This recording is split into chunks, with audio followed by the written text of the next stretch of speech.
Casa Esperanza Bense, donde la Esperanza Bense. Welcome to Esperanza Bense, where hope wins. Oof, holy moly. A pretty active and exciting day at Casa Esperanza. I'm watching my niece, and first of all, she got some sort of cornstarch in her eye, playing with her friend. And they were making some sort of crafts or something over there. And then she came over here and they were playing, the both of them, and we were hanging out. Oop, we got our jumper. Aw, the Empress. Well, thank you for vibing with us, Empress. Empress vibes. So I'll finish what I was gonna say, and then we'll chill with the Empress for a minute, and then we'll pray and play.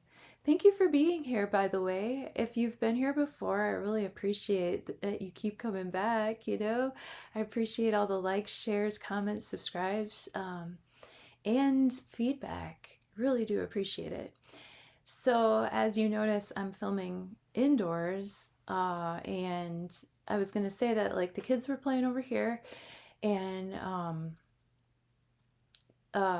what was the next exciting? Oh, they were so cute. They were singing they did a sing-along to Zara Larsson, and it was so cute. And after that, yeah, then her friend had to go to like her sports in the afternoon or whatever, and probably like half an hour after that, the emergency sirens start going off, tornado sirens start going off. And so then my niece and I are like camping out in the basement, sitting on like camping chairs, you know, chilling, waiting for the storm to blow over. So yeah, and then it rained too, so here we are indoors, but I brought some of the outdoors indoors because when there were breaks in the rain, like we did go outside, and I got my bouquets of the day, and the kids were playing and went to the park and whatnot, so everybody got some fresh air too, and so that was good. I hope things are good by you. Let me know how the weather's going in your neck of the woods, if it was windy for you too. Woof. Anyhow, once we get our jumper card, for those who are new here, I stop shuffling because I know that's my indication that we're ready. And then our jumper card today is the Empress. Love those Empress vibes, right? Like, she is grown. She's no spring chicken. You know what I mean? Like, she's definitely earned her position by wisdom, by years, by experience. She represents Taurus energy, Venus energy. Venus is in Leo right now, but Venus is at home in Taurus, and the Empress presides there over her fields of grain and this calm, beautiful, refreshing water in the background. She has her foot on the scythe in this version of the Empress card, sort of representing the harvest. And also that's kind of a nod to the High Priestess as well, further amplifying the Empress's reign over wisdom. Now, emperors and empresses are made. However, kings and queens are born.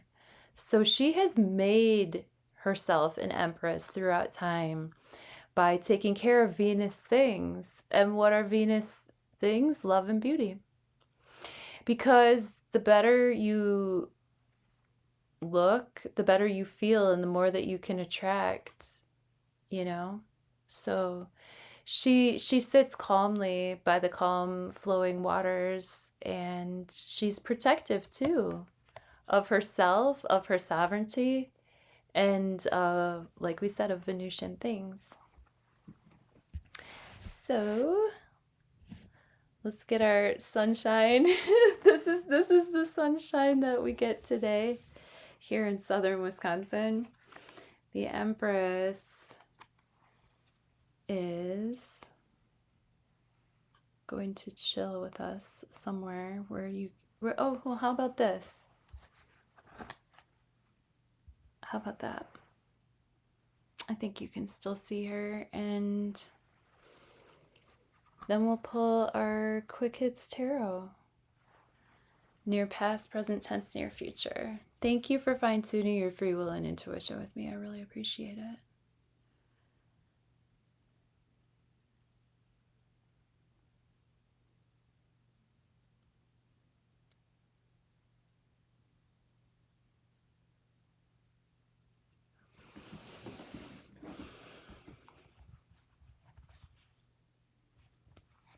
Near past, present tense, near future.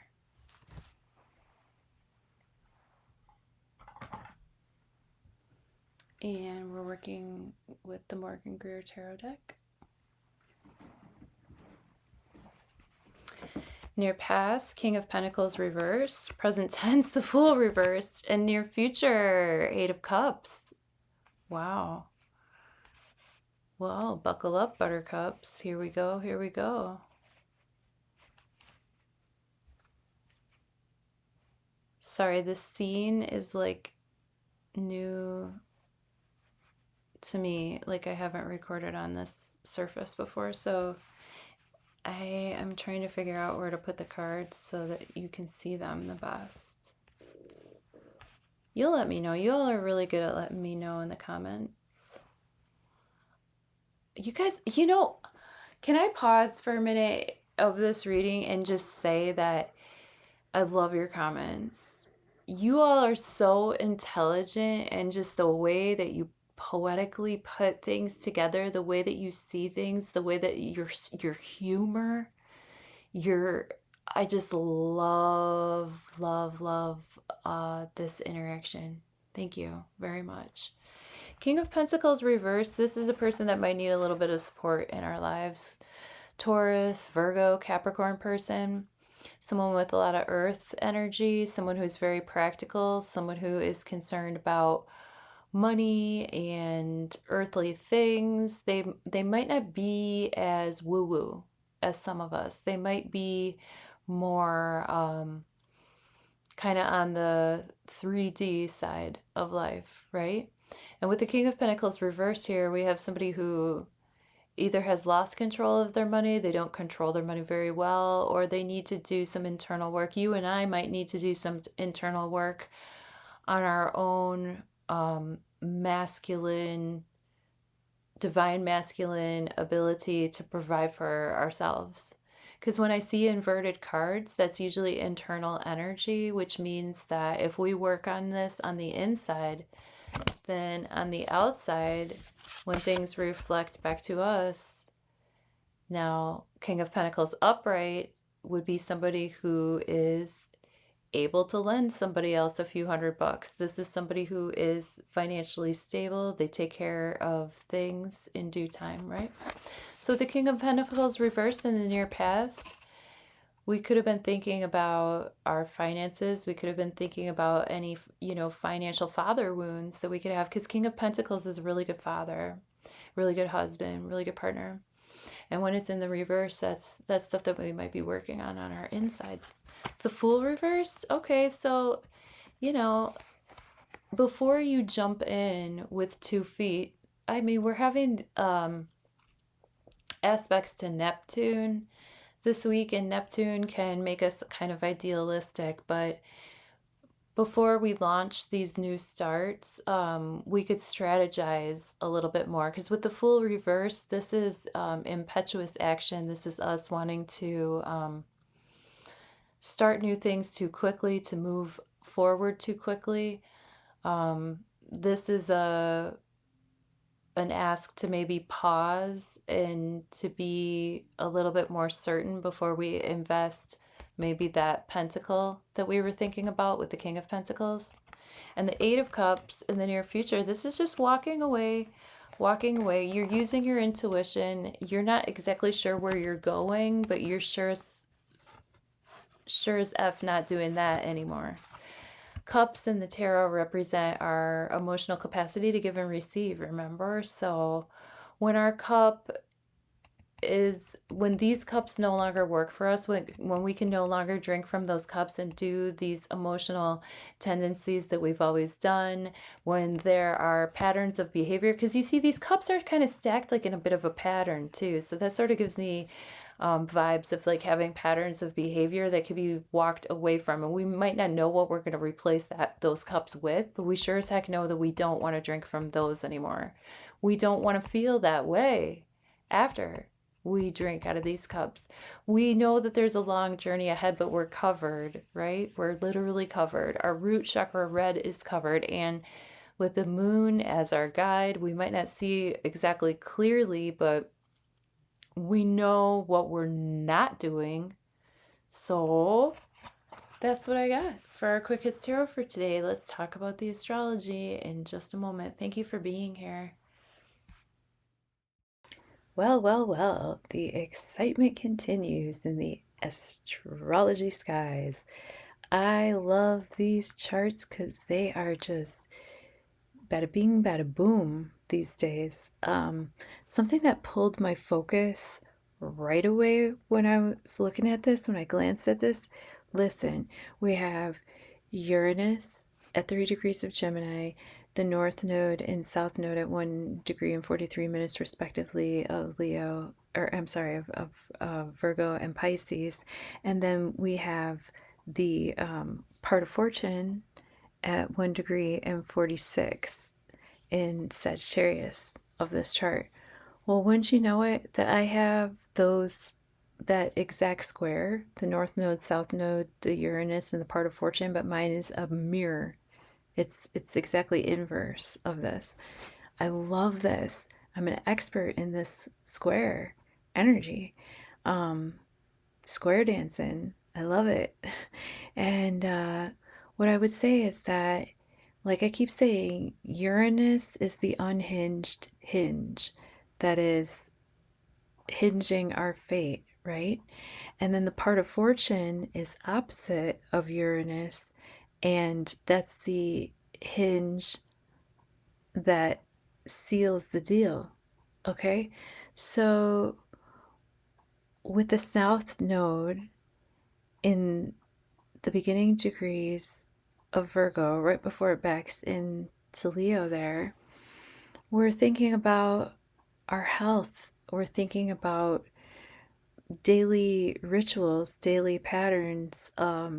What is something that we could do daily that would just what's a daily task that we do every single day, but today we could just surprise ourselves and do completely differently? What are innovations that we can make mentally or with our communications with Uranus and Gemini there? Like, how can we use technology to make an innovative switch in our daily tasks so that we can release some of the need to micromanage and pay such close attention to the details? With the North Node in the beginning degrees of Pisces before it backs into Aquarius, we're being pulled towards a more vibrationally spiritual aspect of understanding that everything is energy. So we might feel like praying in front of other people. It might surprise them. Our part of fortune in Sagittarius here at the beginning degrees of Sagittarius, that's keeping the hopes alive. That is star card sort of. I mean, I understand that the star card is it could be more Aquarian in nature, but the Sagittarian aspect of temperance, or just keeping your dreams alive, keeping your eyes open towards the stars and towards the truth and towards a higher learning and towards an elevated perception of your surroundings and of humanity. All of these working together in this square brings tension, but it brings results. We have a fire trine between Venus, Saturn, and Black Moon Lilith. When Venus trines Black Moon Lilith, especially in fire signs, these two women are working together and they're scheming. And since Lilith is a demon scheming and it's fire, we could see some real sexy stuff out there in the zeitgeist. But Saturn will definitely bring like that masculine boundary. He'll crack the whip, of this to the dominatrix and the empress when needed, right?